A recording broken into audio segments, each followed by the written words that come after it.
Hi ವಿದ್ಯಾರ್ಥಿಗಳೇ, ಎಲ್ಲರೂ ಕೂಡ ನನ್ನ ಚಾನಲ್ಗೆ ಸ್ವಾಗತ ಹೇಳ್ತಾ ನೋಡಿ, ಇವತ್ತಿನ ಒಂದು ವಿಡಿಯೋದಲ್ಲಿ ಎಷ್ಟೋ ವಿದ್ಯಾರ್ಥಿಗಳು ತುಂಬ ಒಂದು ಒಳ್ಳೆಯ ಕನಸನ್ನು ಕಂಡಿರ್ತಾರೆ.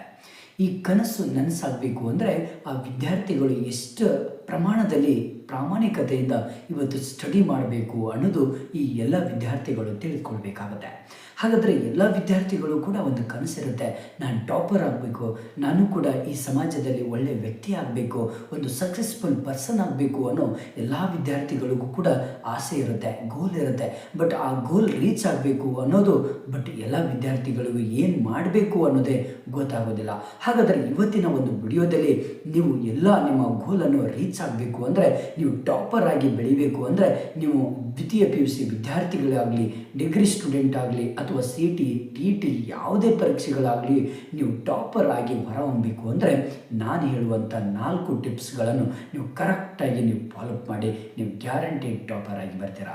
ಜೊತೆಗೆ ನೀವು ಕಡಿಮೆ ಅವಧಿಯಲ್ಲಿ ನಿಮ್ಮ ಎಕ್ಸಾಮನ್ನು ನಿಮ್ಮ ಪರೀಕ್ಷೆಯಲ್ಲಿ ಒಳ್ಳೆಯ ಅಂಕಗಳನ್ನು ತೆಗೆದುಕೊಳ್ಳೋದು ಹೇಗೆ, ಇವಾಗ ಕಡಿಮೆ ಸಮಯದಲ್ಲಿ ಓದಿಕೊಂಡು ಒಳ್ಳೆಯ ಅಂಕಗಳನ್ನು ತೆಗೆದುಕೊಳ್ಳುವಂಥ 4 ಇಂಪಾರ್ಟೆಂಟ್ ಟಿಪ್ಸ್ಗಳನ್ನು ಹೇಳಿಕೊಡ್ತಾ ಇದ್ದೇನೆ. ಬನ್ನಿ ನೋಡಿ, ಮೊದಲನೇ ಸ್ಟೆಪ್ ಸ್ಟಾರ್ಟ್ ಮಾಡೋಣ.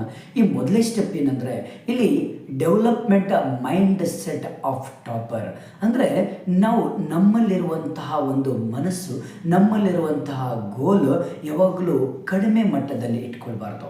ಯಾವಾಗಲೂ ನಮ್ಮ ಒಂದು ಗೋಲ್ ಟಾಪರ್ ಆಗಿ ಬೆಳಿಬೇಕು. ಅಂದರೆ ನಮ್ಮ ಮೈಂಡ್ ಸೆಟ್ ಆಗಿರಬೇಕದು. ನಾನು ಹೇಗೆ ಮಾಡಿದರೂ ಕೂಡ ನಾನು ಟಾಪರ್ ಆಗಿ ಆಗ್ತೇನೆ, ನಾನು ಏನೇ ಮಾಡಿದರೂ ಕೂಡ ನನ್ನ ಒಂದು ಬೋರ್ಡ್ ಪರೀಕ್ಷೆಯಲ್ಲಿ ನಾನು ಒಳ್ಳೆಯ ಅಂಕಗಳನ್ನು ತೆಗೆದೇನೆ ಅನ್ನೋ ಒಂದು ಪಾಸಿಟಿವ್ ಥಿಂಕಲ್ಲಿ ನೀವು ಸ್ಟಡಿ ಮಾಡ್ಕೊಳ್ಬೇಕಾಗತ್ತೆ. ಯಾವತ್ತಿಗೂ ಕೂಡ ಯಾರೇ ಬಂದರೂ ಕೂಡ ನಿಮ್ಗೆ ಏನೇ ಹೇಳಿದರೂ ಕೂಡ ತಲೆ ಕೆಡಿಸ್ಕೊಳ್ಳೋಕ್ಕೆ ಹೋಗಬೇಡಿ. ಯಾಕಂದರೆ ನಿಮ್ಮ ಪಾಸಿಟಿವ್ ಥಿಂಕೆ ನಿಮ್ಮನ್ನು ಟಾಪರನ್ನಾಗಿ ಮಾಡಲಿಕ್ಕೆ ಸಾಧ್ಯ ಆಗುತ್ತೆ. ಹಾಗಾಗಿ ಎನಿ ಟೈಮ್ ನಿಮ್ಮ ಒಂದು ಸಂಪೂರ್ಣವಾದಂಥ ಮೈಂಡ್ ಸೆಟ್ ಒಂದು ಟಾಪರ್ ರೀತಿಯಲ್ಲೇ ನೀವು ಮೈಂಡ್ ಸೆಟ್ ಮಾಡ್ಕೊಳ್ಳಿ. ನಾನು ಓದಿದ್ದೇ ಬರುತ್ತೆ, ನಾನು ಸ್ಟಡಿ ಮಾಡಿದ್ದೇ ಬರುತ್ತೆ, ನಾನು ಎಲ್ಲರಿಗಿಂತ ಚೆನ್ನಾಗಿ ಮಾರ್ಕ್ಸ್ ತೆಗೆದುಕೊಳ್ತೇನೆ, ನಾನು ಟಾಪರ್ ಬಂದು ಈ ಸಮಾಜಕ್ಕೆ ಒಳ್ಳೆಯ ವ್ಯಕ್ತಿ ಆಗೇ ಆಗ್ತೇನೆ, ನಾನು ಕಷ್ಟಪಡ್ತೇನೆ, ಪ್ರಾಮಾಣಿಕತೆಯಿಂದ ನಾನು ಸ್ಟಡಿ ಮಾಡ್ತೇನೆ ಅನ್ನೋ ಒಂದು ಪಾಸಿಟಿವ್ ಥಿಂಕಲ್ಲಿ ನೀವು ಏನು ಮಾಡಿ, ನಿಮ್ಮ ಮೈಂಡ್ ಸೆಟ್ಟನ್ನು ನೀವು ಇಂಪ್ರೂವ್ ಮಾಡ್ಕೊಳ್ಬೇಕು. ಇದು ಬಹಳ ಇಂಪಾರ್ಟೆಂಟು. ಎಷ್ಟೋ ವಿದ್ಯಾರ್ಥಿಗಳು ಗೋಲ್ ಇಟ್ಕೊಂಡಿರ್ತಾರೆ, ಬಟ್ ತಮ್ಮ ಮೈಂಡ್ ಸೆಟ್ ಯಾವತ್ತಿಗೂ ಕೂಡ ಟಾಪರ್ ರೀತಿಯಲ್ಲಿ ಅವರು ಯೋಚನೆಯೇ ಮಾಡಿರೋದಿಲ್ಲ. ಯಾರೋ ಒಬ್ಬರು ಏನೇ ಹೇಳಿಬಿಟ್ರೆ ಅವರು ನನ್ನಿಂದ ಆಗೋದಿಲ್ಲ, ನಾನು ಸೋತೆ ಅನ್ನೋ ಒಂದು ಏನಾಗಿಬಿಡ್ತದೆ, ಅವರಲ್ಲಿ ಒಂದು ವೈಮನಸ್ಸು ಮೂಡಿಬಿಡ್ತದೆ. ಇದಕ್ಕೆ ಯಾವುದಕ್ಕೂ ಕೂಡ ತಲೆ ಕೆಡಿಸ್ಕೊಳ್ಳದೆ ನೀವು ಏನು ಮಾಡಿ ಅಂದರೆ, ನಿಮ್ಮ ಮೈಂಡ್ ಸೆಟ್ ಟಾಪರ್ ಆಗಿ ನಿಮ್ಮ ಮೈಂಡ್ ಸೆಟ್ಟನ್ನು ರೆಡಿ ಮಾಡ್ಕೊಳ್ಳಿ. ಇದು ಮೊದಲನೇ ಸ್ಟೆಪ್. ಎರಡನೇ ಟಿಪ್ಸ್ ಯಾವುದು ಅಂದರೆ, ಫಾಲೋ ಪ್ಯಾಟರ್ನ್ ಆಫ್ ಎಕ್ಸಾಮಿನೇಷನ್. ನೋಡಿ, ಇವಾಗ ದ್ವಿತೀಯ PUC ವಿದ್ಯಾರ್ಥಿಗಳು ಮತ್ತು SSLC ವಿದ್ಯಾರ್ಥಿಗಳಿಗೆ ತುಂಬ ಇಂಪಾರ್ಟೆಂಟ್ ಇರೋದು ಅಂದರೆ, ನಿಮ್ಮ ಪರೀಕ್ಷೆಗಿರುವಂತಹ ಪ್ರತಿಯೊಂದು ವಿಷಯಕ್ಕೆ ಸಂಬಂಧಪಡುವಂತಹ ಪ್ಯಾಟರ್ನನ್ನು ನೀವು ತಿಳ್ಕೊಂಡಿರಬೇಕಾಗುತ್ತೆ. ಆ ಒಂದು ಸಬ್ಜೆಕ್ಟಿಗೆ, ಆ ವಿಷಯಕ್ಕೆ ಸಂಬಂಧಪಡುವಂಥ ಬ್ಲೂ ಪ್ರಿಂಟ್, ನೀಲ ನಕ್ಷೆಯನ್ನು ನೀವು ತೆಗೆದುಕೊಂಡು ಅದಕ್ಕೆ ಸಂಬಂಧಪಟ್ಟ ಹಾಗೆ ಕರೆಕ್ಟಾಗಿ ನೀವೇನು ಮಾಡ್ಕೊಳ್ಬೇಕು.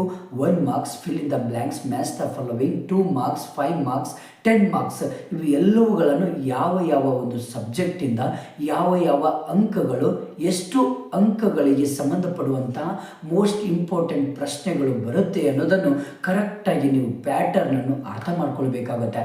ಅರ್ಥ ಮಾಡಿಕೊಂಡು ಯಾವ ಒಂದು ಸಬ್ಜೆಕ್ಟಲ್ಲಿ ಹೈಯೆಸ್ಟ್ ಅಂಕಗಳು ನಿಮ್ಮ ಪರೀಕ್ಷೆಗೆ ಬರುತ್ತೆ ಅನ್ನೋದನ್ನು ನೋಡಿಕೊಂಡು ಆ ಒಂದು ಸಬ್ಜೆಕ್ಟ್ ಮೇಲೆ, ಆ ಒಂದು ಅಧ್ಯಾಯದ ಮೇಲೆ, ಯೂನಿಟ್ಗಳ ಮೇಲೆ ನೀವು ಫೋಕಸ್ ಮಾಡಬೇಕು.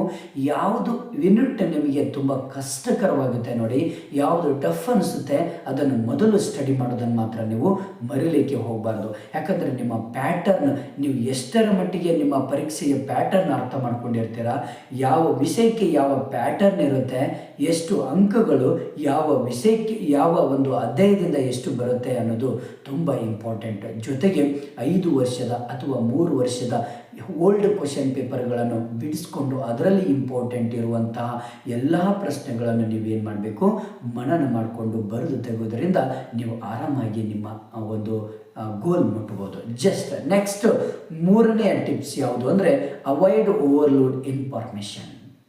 ನೋಡಿ, ಎಷ್ಟೋ ವಿದ್ಯಾರ್ಥಿಗಳು ಸುಮ್ಮನೆ ಏನೇನೋ ಯಾರ್ಯಾರೋ ಹೇಳಿದಾಗೆ ಏನೇನೋ ಮಾತುಗಳನ್ನು ಕೇಳಿ ಓವರ್ಲೋಡ್ ಆಗಿ ತಮ್ಮ ಒಂದು ಮೈಂಡ್ ಸೆಟ್ಟನ್ನೇ ಚೇಂಜ್ ಮಾಡ್ಕೊಂಡ್ಬಿಡ್ತಾರೆ.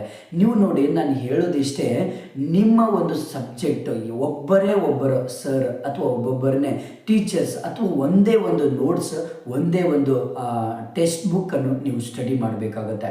ನಿಮ್ಗೆ ಏನಾದರೂ ಡೌಟ್ ಬಂದರೆ ನೀವೇನು ಮಾಡಿ ಅಂದರೆ, ಒಂದೇ ಒಂದು ನೋಟ್ಸ್, ಟೆಕ್ಸ್ಟ್ ಬುಕ್ ಅಥವಾ ಒಬ್ಬರನ್ನೇ ಗೈಡ್ನರಾಗಿ ತೆಗೆದುಕೊಂಡು ನೀವು ಕರೆಕ್ಟಾಗಿ ಗೈಡ್ ಮಾಡಿಕೊಂಡು ನೀವು ಸ್ಟಡಿ ಮಾಡ್ಕೊಳ್ಬೇಕಾಗತ್ತೆ.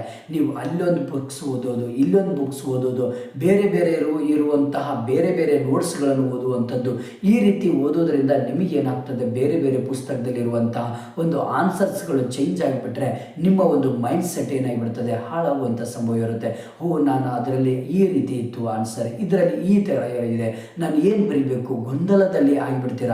ನೀವು ಓದಿದಂತಹ ಒಂದು ಎಲ್ಲ ಒಂದು ಅಂಶಗಳು ಕೂಡ ನಿಮ್ಮ ಒಂದು ಮೈಂಡಿಂದ ಹೋಗಲಿಕ್ಕೆ ಪ್ರಾರಂಭ ಆಗುತ್ತೆ. ಹಾಗಾಗಿ ಯಾವುದೇ ಕಾರಣಕ್ಕೂ ನೀವು ಓವರ್ಲೋಡ್ ಆಗಿರುವಂಥ ಇನ್ಫಾರ್ಮೇಷನನ್ನು ತಲೆಗೆ ತಗೊಳ್ಳಿಕ್ಕೆ ಹೋಗಬೇಡಿ.